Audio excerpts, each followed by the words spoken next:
अस्सलाम वालेकुम। मेरा नाम डॉक्टर फैसल रशीद ख़ान है। मैं कंसल्टेंट साइकाइट्रिस्ट हूँ। आज हम बात कर रहे हैं कि किसी लॉस के नतीजे में, किसी गम के नतीजे में जो मायूसी होती है, जो डिस्पेयर होता है, जो अफसोस होता है, उससे कैसे डील किया जाए। देखें, इसके लिए 4 चीज़ें अहम हैं मेरी नज़र में।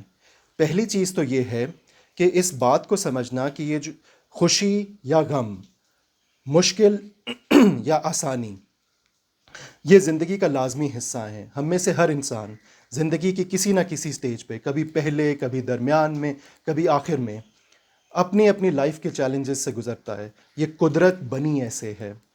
अमीर हो, गरीब हो, बादशाह हो, फ़कीर हो, हम सब ने अपने अपने चैलेंजेस, अपनी अपनी मुश्किलात से डील करना है। तो हम इसमें अकेले नहीं हैं। We are all in it together in a bigger picture. जो दूसरी चीज़ है वो ये कि हमें अपने आप को अलाउ करना चाहिए टू ग्रीव।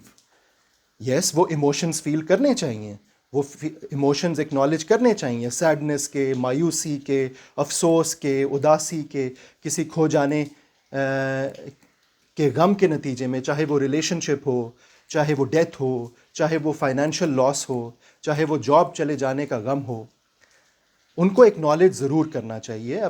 क्योंकि जो इमोशंस होते हैं, जो जज्बात होते हैं, वो नेचुरल होते हैं, वो कुदरत ने हमारे अंदर रख दी हैं। जिस तरह खून है, जिस तरह जिस्म के बाकी आज़ा हैं, उन्होंने जन्म लेना है, वो हमारे कंट्रोल में नहीं होते।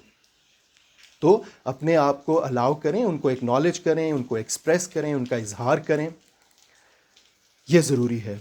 जो तीसरी चीज़ है वो ये कि देखें, जो हो चुका है वो अब वापस नहीं किया जा सकता।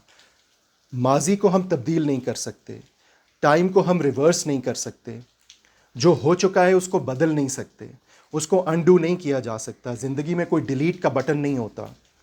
तो इसलिए उसके बारे में अफसोस करते रहना, उसके बारे में अपने आप को तकलीफ़ देते रहना कहीं से भी हेल्दी नहीं है।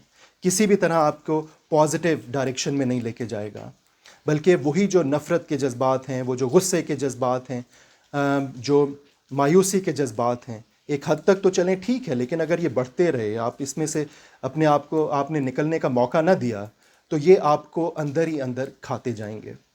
जो चौथी अहम चीज़ है वो ये कि माजी को, जैसे मैंने कहा, हम तब्दील नहीं कर सकते। माजी का सिर्फ एक फंक्शन है कि हम उससे सीख सकें, हम सबक हासिल करें, हम लेसन ड्रॉ करें और उसकी बुनियाद पे अपने अंदर झांकें और आगे बढ़ें।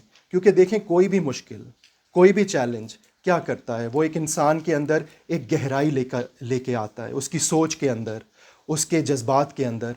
वो उस इंसान को एक मैच्योरिटी की तरफ, एक बेहतर और संजीदा इंसान बनने की तरफ लेके जाता है। ये बहुत ज़रूरी है, जिसको हम पर्सनल ग्रोथ कहते हैं। आसानी, खुशी वो नहीं सिखाती जो एक मुश्किल, एक दर्द, एक आजमाइश सिखाती है इंसान को। तो इसको लेसन के तौर पे लें, क्योंकि ज़िंदगी का कोई स्कूल नहीं है सिखाने का, कोई यूनिवर्सिटी नहीं है जिसमें आप एडमिशन लें और आप ये सीख जाएं। ज़िंदगी खुद सिखाती है। It's a school in itself. तो ज़िंदगी से सीखना चाहिए, इन मुश्किलात को ज़िंदगी का लाजमी हिस्सा समझना चाहिए और एक बेहतर से बेहतर इंसान बनने की जुस्तजू, एक लगन, एक कोशिश जारी रहनी चाहिए। आपके वक्त का बहुत शुक्रिया। अगली वीडियो तक खुदा हाफिज़।